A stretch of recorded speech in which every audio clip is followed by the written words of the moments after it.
إن الحمد لله نحمده ونستعينه ونؤمن به ونتوكل عليه ونعوذ بالله من شرور أنفسنا ومن سيئات أعمالنا من يهده الله فلا مضل له ومن يضلل فلا هادي له وأشهد أن لا إله إلا الله وحده لا شريك له وأشهد أن محمدًا عبده ورسوله اللهم صل وسلم وبارك وأنعم على عبدك ورسولك ونبيك محمد وعلى آله وأصحابه أجمعين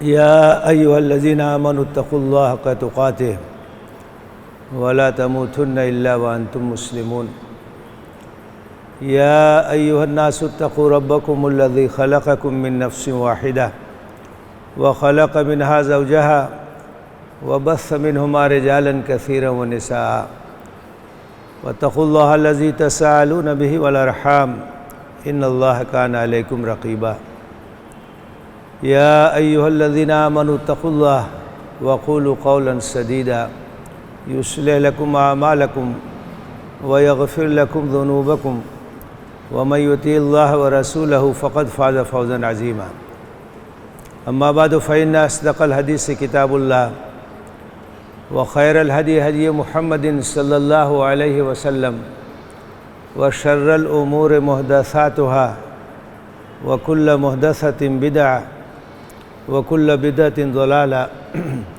وكل ضلالة في النار أعوذ بالله من الشيطان الرجيم بسم الله الرحمن الرحيم إن الذين قالوا ربنا الله ثم استقاموا تتنزل عليهم الملائكة ألا تخافوا ولا تحزنوا وأبشروا بالجنة التي كنتم توعدون نحن أولياؤكم في الحياة الدنيا وفي الآخرة ولكم فيها ما تشتهي أنفسكم ولكم فيها ما تدعون نزلا من غفور رحیم۔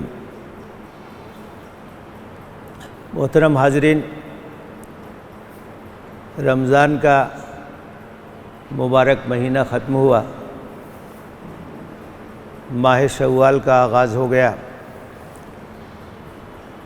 عید فطر کی خوشی منائی گئی۔ اس موقع پر جو ایک خاص بات یاد رکھنے کی ہے وہ یہ ہے کہ رمضان کا مہینہ ہماری تربیت کا مہینہ ہے، ہمارے لیے وہ تزکیہ کا مہینہ ہے اور ہمیں وہ تیار کرنے کے لیے آتا ہے، اور رمضان کے بعد اس بات کا اندازہ ہوتا ہے کہ ہم نے اس سے کتنا فائدہ اٹھایا۔ رمضان کے بعد اصل امتحان شروع ہوتا ہے کہ رمضان کے تربیتی پروگرام سے ہم نے کتنا استفادہ کیا، ہم نے اس سے کتنا فائدہ اٹھایا۔ تو یہ امتحان رمضان کے بعد شروع ہوتا ہے۔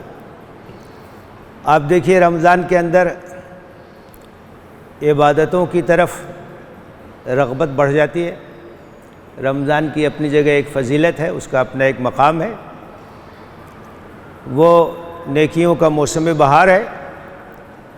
تو جب رمضان آتا ہے تو مسجدوں کی رونق بھی بڑھ جاتی ہے، نمازیوں کی تعداد میں بھی اضافہ ہو جاتا ہے، روزوں کے اہتمام کے ساتھ ساتھ نماز کا بھی اہتمام ہوتا ہے، اور فرائض کے ساتھ ساتھ سنن اور نوافل کا بھی اہتمام ہوتا ہے، قیام لیل کا اہتمام ہوتا ہے، نماز تہجد کا اہتمام ہوتا ہے، اور قرآن مجید سے بھی تعلق بڑھ جاتا ہے، زیادہ سے زیادہ قرآن پڑھنے کی کوشش کی جاتی ہے، قرآن سے دلچسپی بڑھتی ہے۔ اس کے علاوہ صدقہ خیرات مختلف چیزوں کا اہتمام ہوتا ہے۔ تو یہ جو رمضان کا مہینہ ہے یہ ہم کو تیار کرتا ہے، ہمارے اندر تقویٰ کی افزائش کرتا ہے، اللہ سے ہمارے تعلق کو مضبوط کرتا ہے، اللہ کی محبت ہمارے دلوں میں پیدا کرتا ہے۔ رمضان کے بعد امتحان یہ ہوتا ہے کہ ہمارے اندر استقامت ہے کہ نہیں، ہمارے اندر تسلسل ہے کہ نہیں، رمضان کے بعد بھی عبادات سے دلچسپی ہے کہ نہیں۔ بعض عبادات ایسی ہیں جن کا تعلق رمضان سے، اب جیسے روزے کی فرضیت ہے، تو جو فرض روزہ ہے وہ رمضان کا روزہ، اب رمضان کے بعد فرض نہیں ہے روزہ۔ اب اس کے بعد جو روزے ہیں وہ مسنون روزے ہیں، نفل روزے ہیں، جیسے شوال کے 6 روزے ہیں۔ اللہ کے رسول صلی اللہ علیہ وسلم فرمایا کہ جس نے رمضان کے روزے رکھے اور اس کے بعد شوال میں 6 روزے رکھے تو اس نے گویا سال بھر کا روزہ رکھا۔ تو شوال کے 6 روزوں کی فضیلت ہے۔ ماہ ذی الحجہ میں یوم عرفہ کے روزے کی فضیلت ہے، محرم میں عاشورہ کے روزے کی فضیلت ہے۔ ہر مہینے میں درمیانی جو تاریخیں ہیں چاند کی 13، 14، 15 جن کو ایام 20 کہا جاتا ہے، ان کے روزوں کی فضیلت ہے۔ دوشنبہ کے دن کا روزہ، جمعرات کے دن کا روزہ، تو یہ جو روزے ہیں یہ مسنون روزے ہیں۔ لیکن جو رمضان میں روزے کی فرضیت تھی وہ ختم ہو گئی۔ لیکن جو بہت سی عبادات ہیں ان کا تعلق صرف رمضان سے نہیں ہے۔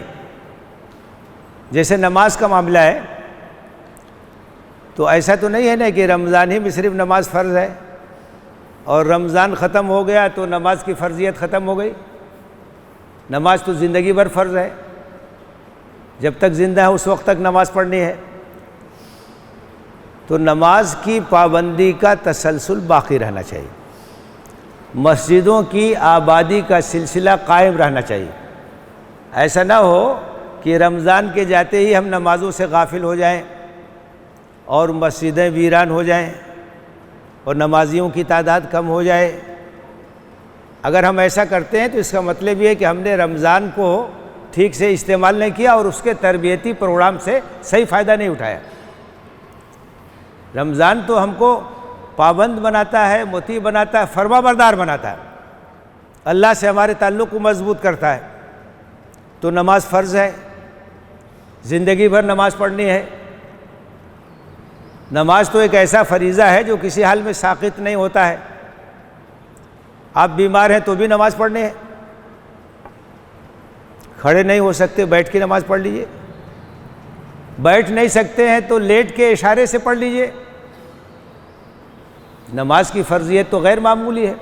ان الصلاۃ کانت علی المؤمنین کتابا موقوتا، نماز ایک ایسا فریضہ ہے اہل ایمان پر جس کے اوقات متعین ہیں، اوقات کی تعین ہے، اوقات کی پابندی کے ساتھ پڑھنا ہے۔ تو نمازوں میں غفلت نہیں ہونی چاہیے، نمازوں میں سستی نہیں ہونی چاہیے، نمازوں کا اہتمام باقی رہنا چاہیے۔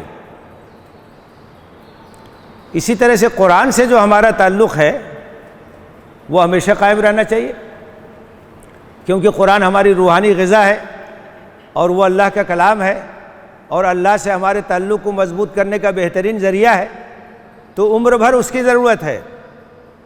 رمضان میں قرآن سے تعلق زیادہ بڑھ جاتا ہے، لیکن اس کا یہ مطلب نہیں ہے کہ رمضان ختم ہو گیا تو قرآن کو جزدان میں لپیٹ کے رکھ دیا جائے، اب اگلے رمضان میں اٹھایا جائے گا، ایسا نہیں ہونا چاہیے۔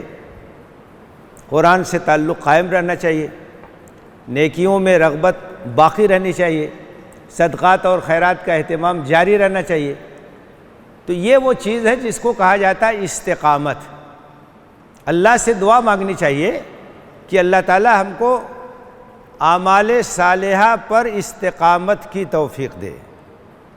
یہ اصل چیز ہے کامیابی کی، کہ اگر اللہ سے محبت ہے، اللہ سے تعلق ہے، تو نیک اعمال کو مسلسل کرنا ہے اور اللہ سے دعا کرنی چاہیے کہ ہمیں استقامت عطا کرے۔ ایک صحابی نے نبی صلی اللہ علیہ وسلم سے کہا کہ مجھے ایک ایسی مختصر اور جامع نصیحت کر دیجئے کہ میرے لیے کافی ہو جائے، پھر اور کسی سے کچھ پوچھنے کی ضرورت نہ ہو۔ آپ نے کہا قل آمنت باللہ ثم استقم، کہو میں ایمان لایا اللہ پر، اور اس کے بعد اس پہ جم جاؤ، استقامت اختیار کرو، دوام اختیار کرو۔ تو یہ اصل میں امتحان ہمارا ہے کہ ہمارے اندر کتنی استقامت ہے، کتنی مستقل مزاجی ہے۔ دو طرح کے لوگ ہوتے ہیں، ایک لوگ وہ ہیں جن کو آپ کہہ سکتے ہیں کہ یہ رمضانی لوگ ہیں، رمضانی مسلمان، رمضانی نمازی، اور ایک وہ لوگ ہیں جن کو کہہ سکتے ہیں کہ یہ ربانی ہیں۔ تو جو رمضانی ہوتا ہے وہ صرف رمضان میں عبادتیں کرتا ہے، رمضان میں نماز پڑھے گا، رمضان کے بعد نماز چھوڑ دے گا، رمضان میں تلاوت کرے گا، رمضان کے بعد تلاوت چھوڑ دے گا، رمضان میں نیکیوں سے دلچسپی ہوگی، رمضان کے بعد دلچسپی ختم ہو جائے گی۔ تو ایسے لوگ جو ہے یہ موسمی عبادت گزار ہوتے ہیں، اللہ تعالیٰ کو ایسے لوگ پسند نہیں ہیں۔ ہمیں ربانی ہونا چاہیے۔ ربانی کا مطلب یہ ہے کہ اللہ سے ہمارا تعلق ہے، اور جب تک زندہ ہیں ہم اللہ کی عبادت کرتے رہیں گے۔ رمضان میں بھی نماز پڑھیں گے، رمضان کے بعد بھی نماز پڑھیں گے، رمضان میں بھی انفاق کریں گے، رمضان کے بعد بھی انفاق کریں گے، رمضان میں بھی قرآن سے تعلق قائم رکھیں گے، رمضان کے بعد بھی قائم رکھیں گے۔ اللہ تعالیٰ نے حکم دیا وَاعْبُدْ رَبَّكَ حَتَّى يَأْتِيَكَ الْيَقِينُ، اپنے رب کی عبادت کرتے رہو یہاں تک کہ موت آ جائے۔ جب تک زندگی ہے اس وقت تک عبادت کرنی ہے۔ تو ہمیں رمضانی نہیں بننا ہے بلکہ ربانی بننا ہے، اللہ سے محبت کرنے والے، اللہ کی عبادت کرنے والے، اللہ کا ذکر کرنے والے، اللہ سے اپنے تعلق کو مضبوط کرنے والے، برابر یہ کیفیت جاری رہنی چاہیے۔ تو اس بات کی کوشش کیجیے کہ ہمارے اندر استقامت ہو، اس بات کا ثبوت ملنا چاہیے کہ ہم نے رمضان سے فائدہ اٹھایا ہے اور رمضان کی برکتیں جاری ہیں، سال بھر جاری رہیں، زندگی بھر جاری رہیں۔ رمضان تو آتا ہے کہ ہم کو اور تھوڑا سا چارج کر دے اور ہمیں تیار کر دے، تازگی پیدا ہو جائے، وہ سلسلہ ختم نہیں ہونا چاہیے۔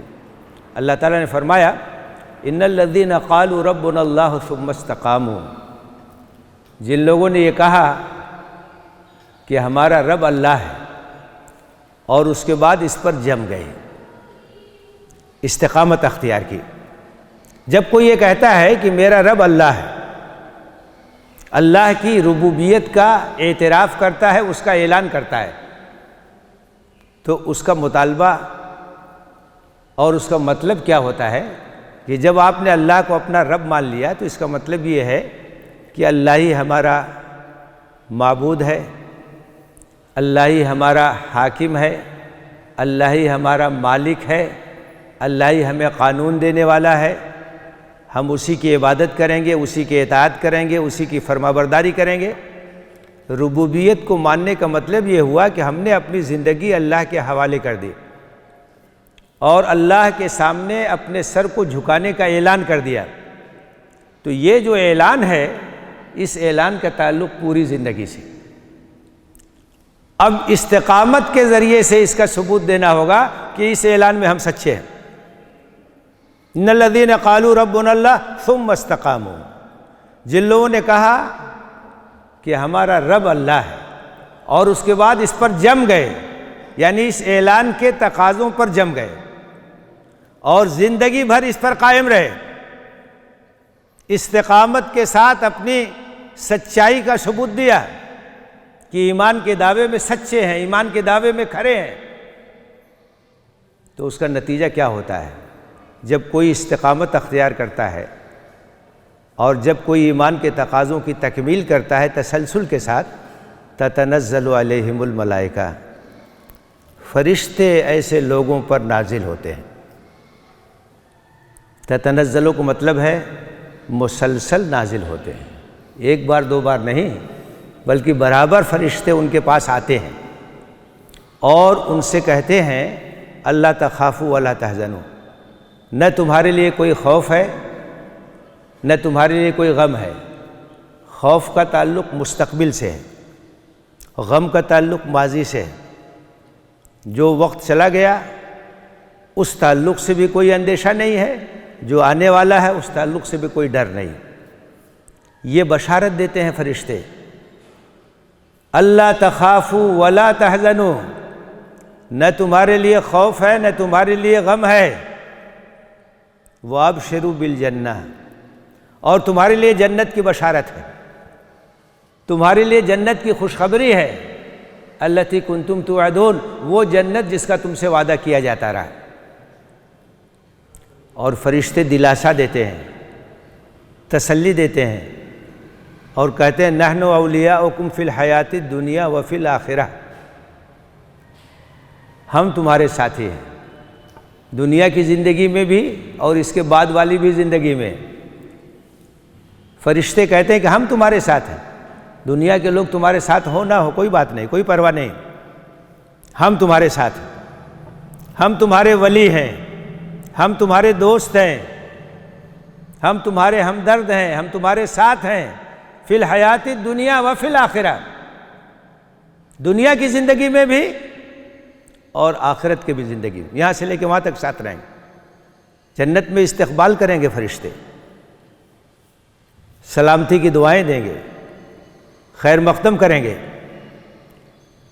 تو جو لوگ استقامت کا ثبوت دیتے ہیں، یعنی مستقل مزاجی کے ساتھ اللہ کی عبادت کے راستے پر قائم رہتے ہیں، ایمان کے تقاضوں کی تکمیل کرتے ہیں، موسمی عبادت گزار نہیں ہوتے ہیں، دائمی عبادت گزار ہوتے ہیں، تتنزل علیہم الملائکہ، فرشتے نازل ہوتے ہیں، اللہ تخافوا ولا تحزنوا، نہ تمہارے لیے کوئی خوف ہے نہ تمہارے لیے کوئی غم ہے، وابشروا بالجنۃ التی کنتم توعدون، اور اس جنت کی بشارت قبول کرو جس کا تم سے وعدہ کیا جاتا رہا ہے، نحن اولیاؤکم فی الحیات الدنیا وفی الآخرہ، ہم تمہارے ساتھی ہیں، ہم تمہارے مددگار ہیں، دنیا کی زندگی میں بھی اور آخرت کی زندگی میں بھی، وَلَكُمْ فِيهَا مَا تَشْتَهِي أَنفُسُكُمْ وَلَكُمْ فِيهَا مَا تَدَّعُونَ، اور وہاں آخرت میں تمہارے لیے وہ تمام چیزیں ہیں جن کی تم خواہش کرو گے،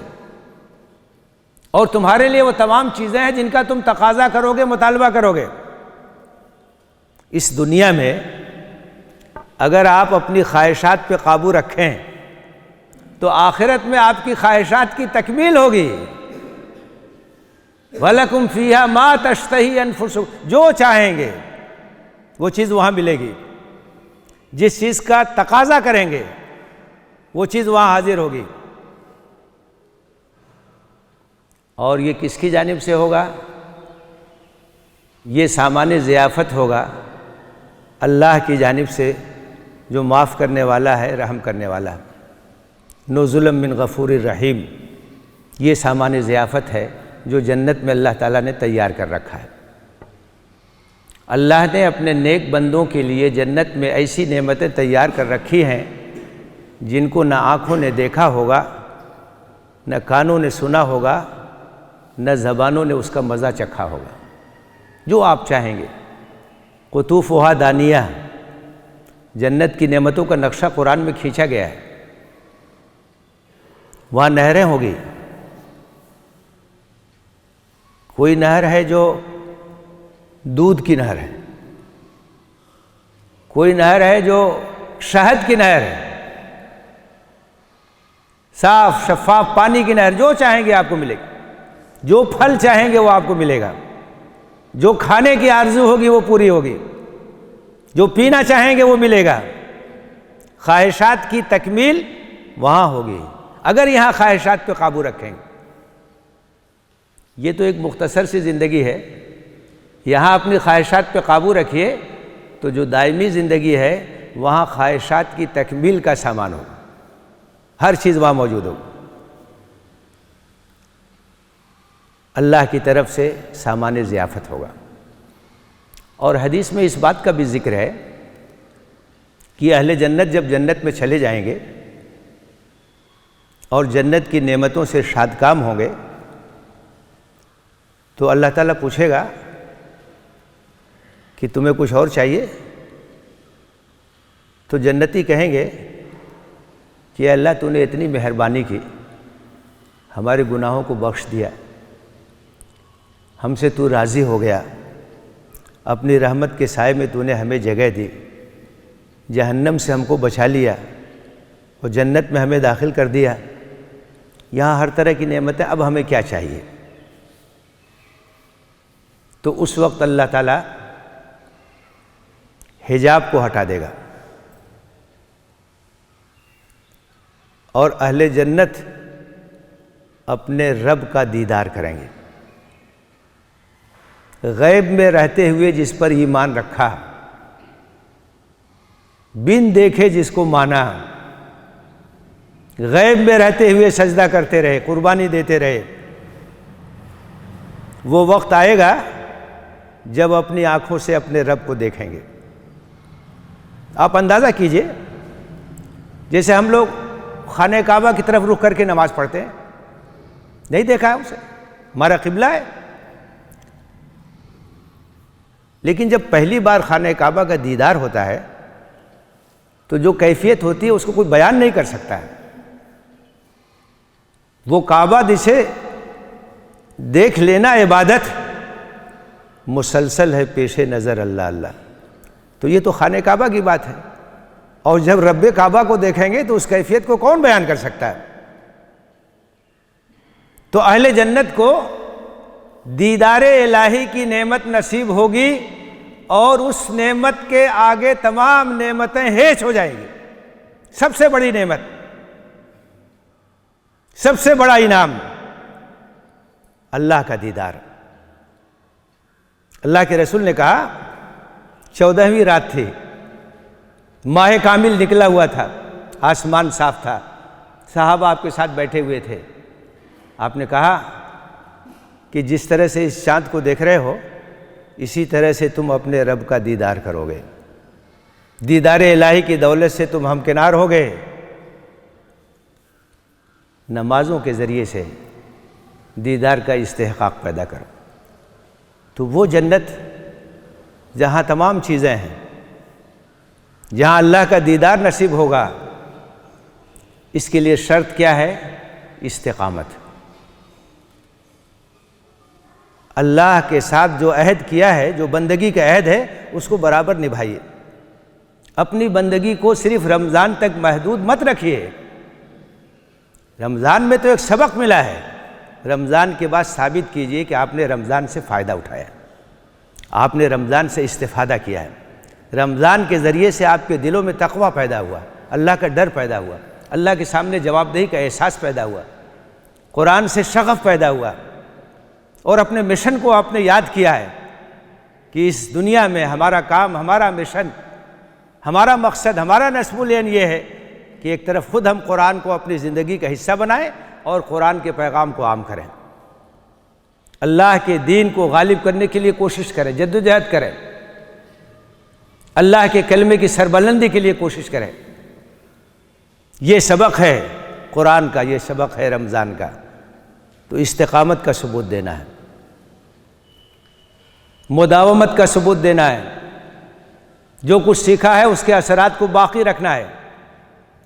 ایسا نہ ہو کہ رمضان جاتے ہی ہم سب چیزوں کو بھول جائیں۔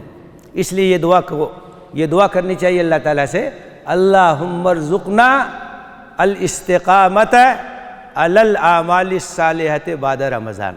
اے اللہ، رمضان کے بعد بھی اعمال صالحہ مسلسل کرنے کی ہمیں توفیق دے، نماز کی پابندی کی توفیق دے، مسجدوں کو آباد رکھنے کی توفیق دے، قرآن پڑھنے کی توفیق دے، قرآن پر عمل کرنے کی توفیق دے، دعوت کی توفیق، تبلیغ کی توفیق، امر بالمعروف نہی عن المنکر کی توفیق، تمام چیزوں کی توفیق مسلسل کہے، تسلسل کے ساتھ رہے۔